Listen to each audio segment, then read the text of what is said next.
Welcome back to the Hockey Show, and today we are talking about the matchup in the first round of the playoffs between the New York Islanders and the Carolina Hurricanes. Go Hurricanes! And this matchup is a rematch from last year's first round, as these two teams went at it last year in 2023, and the series went to Game 6 with the Carolina Hurricanes winning in overtime and moving on to go play the New Jersey Devils last year. But that was last year, right? That was old news. No one cares. Teams are different.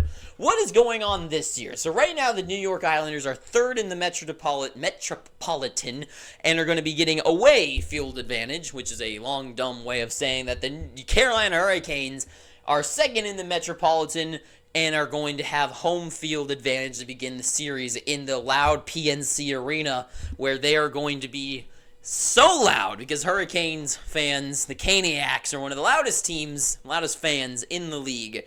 And this is really a scenario where, because that's been one of the stories, one of the off-ice stories this season, where the Islanders fans have kind of been quiet this year because they just the team's been interesting. They've been up and down, and I don't want to get ahead of myself in my opinions of the two teams, but truthfully, to me personally, I think there's been a lot of discussion right now about this, but I'm one of the believers that the current system of the NHL is a bit ridiculous, and a team like the Islanders don't deserve to be in the playoffs. Winning only 29 regulation winning games and having 16 overtime points is insane. That is insanity. They have less than the New Jersey Devils. I think it was the New Jersey, the Ottawa Senators. I think I looked at it. The Coyotes are like at 28, so they're right there.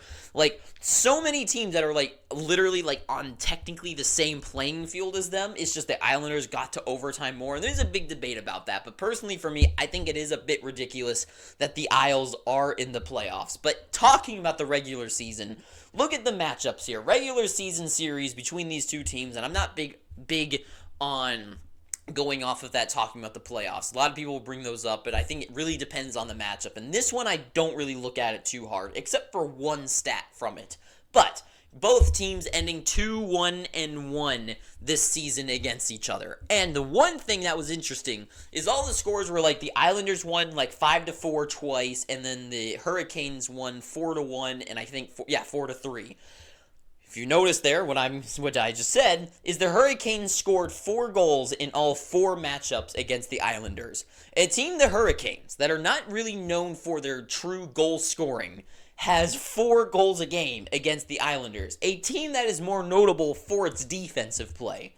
That is a pretty interesting fact to me, and I think is going to be a prevalent one in this series, because I do think there is carryover from last season beating the Islanders into this one, because the Canes are the same team. Every single year, I'm someone who begins the offseason, and I'm like, yep, this is the Kane season, and I'm still a believer in that. I do think the Hurricanes can go very far in the playoffs, and it's going to be tough because this is one of the best playoffs years we're ever going to have. It's so tight between all the teams, and this year the Canes have done something that was an issue against the Islanders last playoffs, and then really screwed them over against the Florida Panthers, and that was their continuing issue of not having a true, like, consistent top goal scorer or at least good top 6 scoring. And they have finally addressed that. Not just, like, from the outside, but eternally as well. Because bringing in Jake Gensel, this trade deadline, being the piece and being the piece that has worked out exactly the way they wanted to, is going so tremendously well. Gensel, Aho, and Jarvis is one of the best lines in the league ever since they've got together. And Gensel has been a crazy good player for Carolina. He is, and it's not just the regular season, right? He's been scoring goals, getting points. I think he's got, 18 points, 15, 18 points, something like that since joining the Canes. But that's not why they traded for him, right? The Canes' move to be the team to land him was genius. Because a team like Florida, they don't really need a guy like him for his offensive production, right? Getting in a guy like Tarasenko, who is just a solid, just solid shot to put on the team, no. Because they don't need that. They already have Kachuk, they have Reinhart, they have Barkov. They don't need another guy to really put up points. What they need is just the over-the-limit kind of guy. But the Canes did. The Canes needed someone to put points on the board, to get goals when they needed it, to a true playoff guy. And Jake Gensel is one of them. He is, I think it's 52 points in 52 games played in the playoffs. This guy, whenever the Penguins were good, he was the second best player on the team behind Crosby. And everyone saying that he needs Crosby is an absolute idiot. Gensel is his own guy. He plays so good. He's so strong.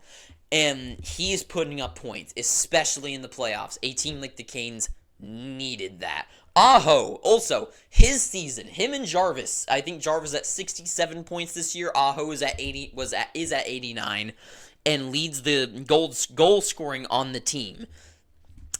Aho, having his year and going into the playoffs with this season, everything is looking so positive and so good for them right now going into it. And then another issue has been talked about for the Canes is goaltending, right? And sure, the goaltending battle between Carolina, it definitely goes to the Islanders. Because the Islanders have Ilya Sorokin and Semyon Varlamov. Two amazing goaltenders, good tandem there, but they're definitely going to be using Sorokin. Sorokin can save a team's ass, and he has done that against the Canes last season multiple times, just being such a good brick wall against the Canes.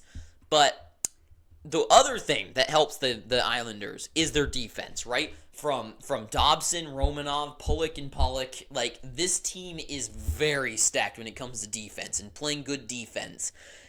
But the more I look at this matchup, right, is that it just looks like the same old story for the Islanders. And it just keeps going lower and lower and lower on the likability of them winning the playoffs or winning a series, and it just gets grimmer and grimmer. Because, a handful of years ago, they went, back-to-back in the Eastern Conference Finals against Tampa Bay, bringing them to Game 7, this close to being in the Stanley Cup Finals. That close, twice. And then the next season, they, got dumped in, the second round or something like that, and then the last couple years has been first-round exits, and, first-round exits in the first round. And it's the same story, because all those years ago, the thing was that they had Barry Trotz making them a true, solid defensive team that is just so solid and well-rounded and plays a good, structured hockey, and now they just aren't. Now they're just kind of a team that is, good defensively, because they have a good defensive core and a good goaltender, but offensively, they just struggle to create too many points. Even though they have skilled players like Matthew Barzal, it's just the combination of Barzal and Nelson and Anders Lee, they just don't have that scoring prowess to really get them that far. And in front of the Islanders is the Hurricanes defense with Brent Burns and Jacob Slavin and Brett Pesce. They have some shut down guys on this team. Shut down. And they have to go up against Frederik Andersen, who looks super good and is fine and healthy now. Even if he goes down again, they still have Ronta, they have Kochetkov, they have whatever his name is. They have goaltenders to put in place. They have defense to put in place.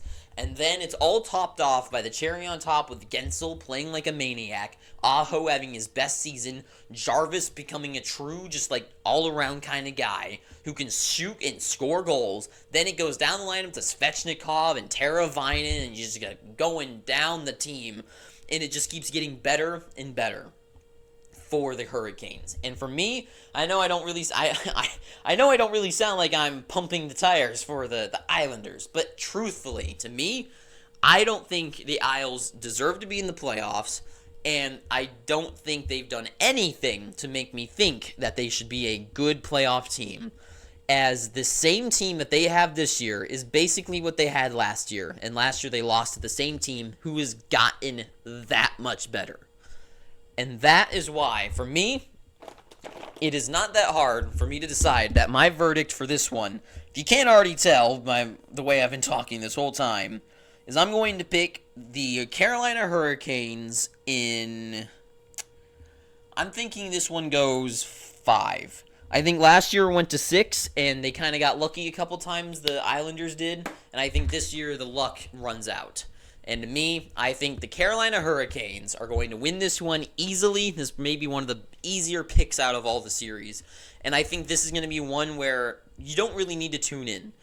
And I know this is going to sound ridiculous, but like the Islanders, they're not doing much. They're not going to move the Hurricanes. And I think the Hurricanes going into game one on home ice, going out in front of Raleigh, and then just destroying Raleigh, and going out there and just being the fans being electric. The way that Aho, Gensel, and Jarvis are playing to go out there and start I can already see it. The team going out there on the ice, they're going to be wearing their black uniforms for the playoffs. They get out there, the fans are buzzing, getting ready for being the first matchup out of any of the whole playoffs, being game number 1 of this 2024 Stanley Cup playoffs, and how electric this line has been. They're going to get on the ice, Brent Burns and Slavin behind them, Frederik Andersen in net, rocking his awesome pads.